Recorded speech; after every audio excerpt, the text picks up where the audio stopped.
तुम्ही मागे एक इशारा दिला होता. इशारा दिला होता तो आमचा राग होता. इशाऱ्यात आम्हाला काय नाही, आमच्या खांद्यावर बंदुका चालवल्या जातात. आम्हाला कोणत्या पक्षाचं काही ज्ञान द्यान नाही, आम्ही कोणत्या पक्षातही नाही, काहीच नाही. हे जेवढं श्रेय एवढं मंत्री आणायला कारणीभूत मी एकटा आहे. कारण का 2 दिवस बॉडी मी तिथे ठेवलेली दवाखान्यात, त्याच्यामुळे सगळे मंत्री आमच्या घरी बांधा पण आले. का आता आमची कळवळ कळाली पाहिजे, आम्हाला यायला रस्ता कसा आहे हा कळाला पाहिजे, ही कळवळ होती आमची. आम्ही काय राजकारणात नाही, त्या राजकारणाचा जाळ झाला तिकडे, आम्हाला काही ज्ञान द्यान नाही त्या राजकारणाचं.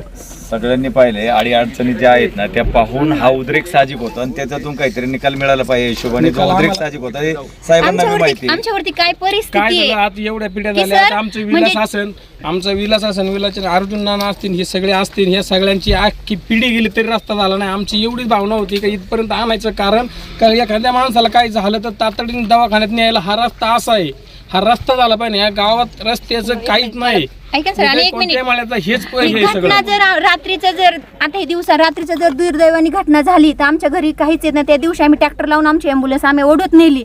आणि जर रात्रीचं आम्ही आमचं घरी रस्ता नसल्यामुळे आमचं लेकरू आम्ही खांद्यावरती घेऊन रस्त्यापर्यंत पळत जाऊ शकतो, पण पुढे आडवा फक्त आम्हाला बिबट्याच येतो.